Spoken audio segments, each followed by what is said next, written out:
okay, if I'm feeling ashamed, why is it embarrassing? It isn't. Well, that's the whole point. It isn't. You shouldn't feel ashamed at all.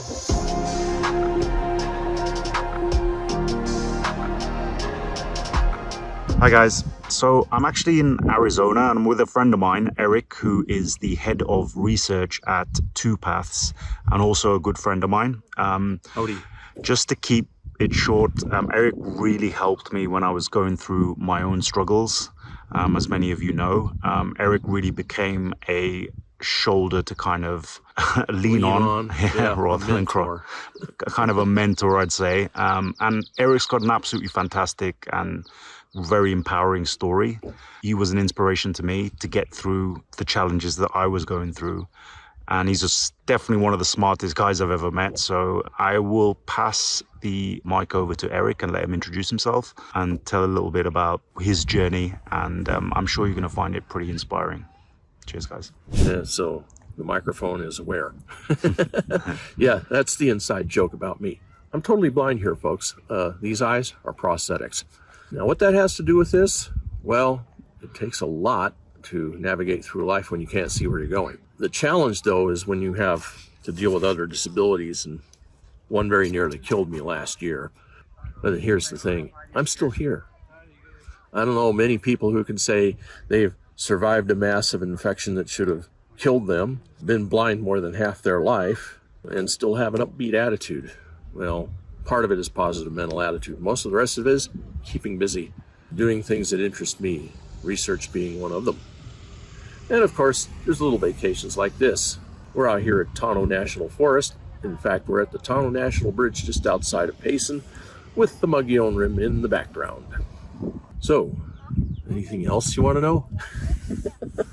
So Eric, I think for a lot of the people that are listening to this channel, they're going through certain challenges. A lot have visual neurological issues that they're having to deal with after having, extremely clear vision for all their lives. What I would like you to elaborate on is, with certain challenges, what are the daily things that keep you going, keep you grounded? Maybe you can elaborate on that a little bit.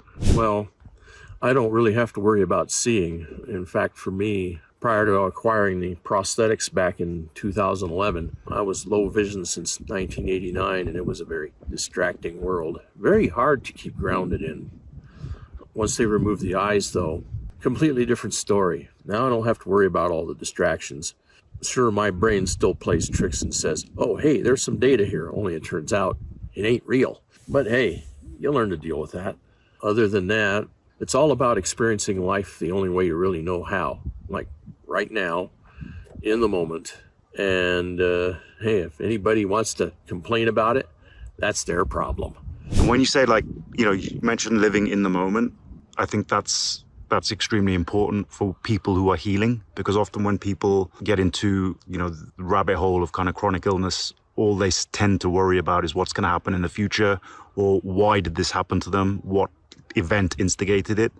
And this kind of sends their brains on a roller coaster. And I often tell my clients to stay present, to stay in the moment, because that's all you have. So maybe you can elaborate on, as a visually impaired person, how do you manage to stay in the moment and live in the moment and be happy in the moment as well? Well, for me, mostly, I don't worry about what I can't see, although sometimes I do complain about it. It's like, I wish I could see that, or wish I could see what a beautiful lady looked like. But hey, there are other ways of seeing: the nose, the ears, and the fingers.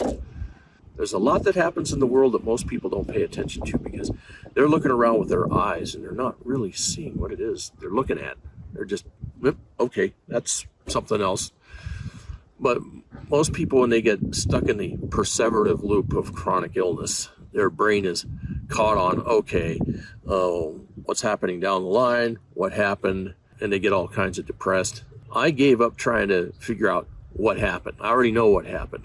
How to deal with it? Well, I don't worry about the future too much, because it hasn't happened yet.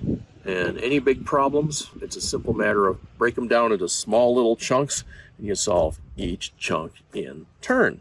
And by the time you get to the end, you've gone from A to Z, and you're looking back from Z and you're going, how in the world did I do that? That's great. So, Eric, what would your top tips be for somebody who's struggling?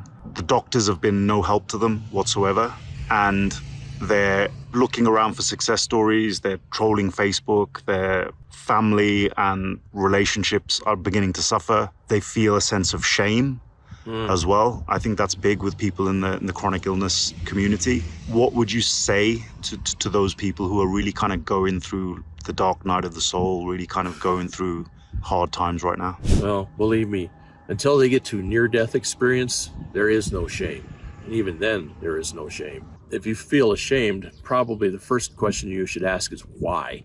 And then the second thing you should do is, okay, if I'm feeling ashamed, why is it embarrassing? It isn't. Well, that's the whole point. It isn't. You shouldn't feel ashamed at all. I mean, seriously, I don't. I'm brash. I'm unfiltered most of the time. And I say what I mean. And if somebody doesn't like me because I'm visually impaired, i.e. blind, or I have to use a set of crutches because I ended up with an infection in my spinal cord that very nearly killed me last year, and they say, well, we don't want to drag you around anywhere. I go, well, tough. There's always Lyft. There's alternatives. And one of the things you probably need to do is stop complaining about it. That's a big part of it is, you've got a problem.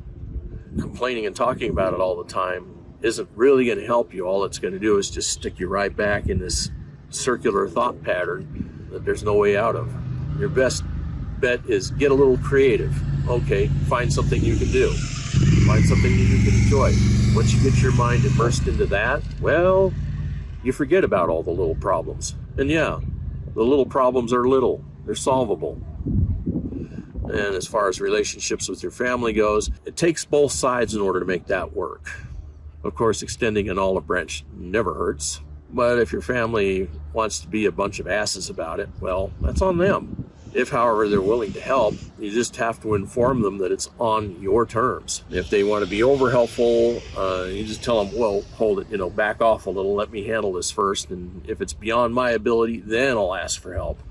But you got to be polite about it. Other than that, I don't worry about it too much because, hey, I can read Braille, which means I'm literate.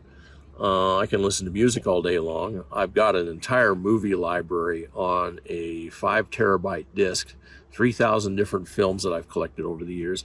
If I want to listen to something, I listen to something. If I want to do research, well, that's what I'm doing for 2 paths here, research. And believe me, some of it gets interesting.